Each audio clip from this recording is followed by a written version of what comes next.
you in here are even thinking about doing a transition in the next 6 months?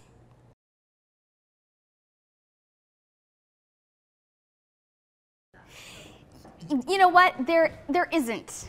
But there isn't and there is. So I say that in that you can't really go to a school and be like, I'd like to be a software architect. A lot of it is actually, and this is, I failed to mention this, but a lot of times you have to build upon projects, right? So you start the small project where you're like, hello world, right? And then you build the second project where you're like, oh, I've actually built something substantial. It's still a piece. And then, oh, now I'm responsible for, I don't know, scaling this app or securing this app, right? So as you start to build upon projects, that's actually where you get to that sort of system higher level thinking. So you almost have to stick with it to get to that point, right? So there isn't quite a school for it. And the other reason I say that is because even people who do go to school for that, they kind of get siloed into this, oh, well, can you actually do this in the real world, right?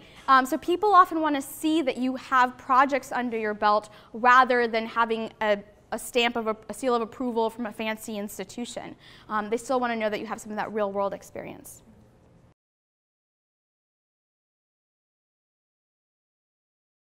A lot of times, you know, if you're just curious, like, hey, I just want to see what product management is like, right? Not that I'll love it or hate it or anything, but even just to develop some empathy for product managers or to work with them better, right? Maybe I just want to do it for a month or 3 months. So I've heard people who have said, yeah, I just did a little rotation within my organization for 3 months. It was in product management, or I was the engineering lead for a specific project just to see what it was. But you know, I decided I was happy where I was, but it was good to get some perspective. So that might be another option to consider.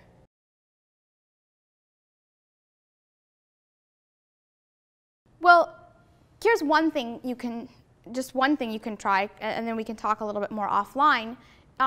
So you might have in mind, like you said, 3 different things that you like to do. You want to help people, you want to align maybe resources and work on a project, and then you obviously have some expertise of your own on the business side. Now, when you maybe approach an employer, right, you apply for a position with the understanding of they might only see one of those 3. Right? And the one that you're doing most immediately because you have credibility in that. Now, like I said before, this doesn't have to be the only thing that you do. So you can very clearly tell them, look, I obviously like your organization, and I think what you're doing is great, and I understand you have a need for my business expertise. However, there are 2 other things that are really important to me: being able to manage people and also manage projects. And it might not seem like I have that level of capability on paper right now, but I would like to talk to you about how we can set up some projects if I come on board for, you know, how to go about doing that, right? So you can kind of pre-negotiate that you can start to do some of these things, right? I came across this great guy like 5 years ago who came onto the team as an individual contributor and was very adamant about being the director of engineering. And he was like, I'll be the individual contributor, I'll do a good job, but in 9 months, if I'm not made a director, I'm out of here. Right? I mean, he didn't say it in those kinds of words, but that was like the general sentiment everybody had. And so he did a great job, like being an individual contributor. In fact, his boss was kind of like, I don't want to take this guy out of development, right? And he was like, no, I only want to do it 40, 50% of the time. But because he had demonstrated credibility in that one thing that he had done, right, his manager was like, let's give him a shot in doing these other things. Maybe he won't be 100% capable to begin with, but he's obviously been 100% capable in these other things, and he's being really vocal, and he's such an asset, right? Even in the couple things that he's done, he's been so instrumental. So you might have to build up some credibility and, like I said, negotiate up front that these are other things that you want to eventually do. You have to be prepared for them to then respond with, that's possible, or it's not on the cards. Like, sorry, we can't give you that kind of role in 6 to 9 months. We really just want you to do this. So give that a shot as you decide to apply. That might be a easier path rather than feeling like you can't even tell people what it is that you want, right? I often find that at least if I tell everybody what I want, somebody's going to give it to me rather than if I just keep it to myself. But the key is to come up with at least a plan, right? It's not just like, I want this, but I want to work with you to help achieve this in a matter of time.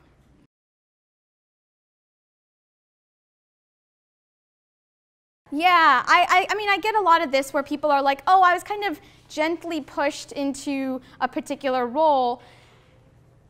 So you kind of have to come back to what it is that you want, right? And you still have to feel like ultimately you're still in control. And this is why I highlight that there are a lot of opportunities. You know, too often people get into this kind of victim mindset because they're like, oh, well, my boss told me I had to do this. It's like, well, you have some other opportunities, maybe not inside of that organization, right? So I would say your two options are, one, to push back on why does he or she want you to go to this path, right? Is it that they feel like you're not capable in this other thing and you kind of have to have that honest discussion if it is what you actually like to do?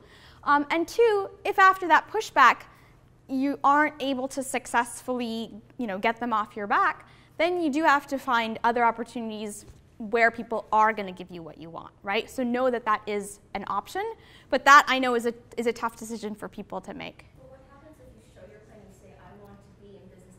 Yeah. Technical route, and then your boss doesn't really support that because right. You there.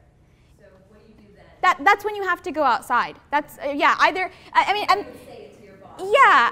Well, here's the thing. You can do it in one of two ways. If the organization overall is supportive, then you can try to find another opportunity within it and have your boss support that. If you're on good terms, right? If it's a really terrible boss, then maybe other bosses they're also going to be indicative of that kind of culture, right? I think Karen did you want to add something? No, I agree with you. Oh, okay, okay. Yeah. I mean, I'm not telling everybody to like get up and send in their resignation letter, but there are some instances, I think, where people get into that kind of environment where they're not being supported. And honestly, what ends up happening is high performers get demotivated, and then they feel like losers when they're not. The problem is actually the environment. And when they are removed from that environment, all of a sudden they start to flourish, and people were like, wow, like they were really holding you back, right? So you have to kind of recognize that if you're not in a supportive environment, then you've got to get yourself out of it. So a really great manager will help you find that role even outside the company. Yeah. Like if they realize the potential in you, they're going to pave the way for you. Yeah, that's a really good point. Thank you. All right, anybody else planning a transition anytime soon? Yes? I'm not sure it's going to be as soon as 6 months or 9 months. That's okay. I'm actually on the business development side of things and looking to move maybe more technical, move to the product management side. So coming from a non-technical background at all, but working for a technology company. So kind of figuring out where to start there. Okay. In reverse. Okay. And does your current company, has anybody ever made that transition? Yeah, it has. It's pretty, I think they're pretty receptive to moving between roles. Okay. So do you feel like you could go and, like I said, take them out to lunch, understand how they did that transition? Yeah, this is helpful. I think that's kind of going to be the first steps to it. Okay. Awesome. All right. Anybody else? Okay. Wonderful.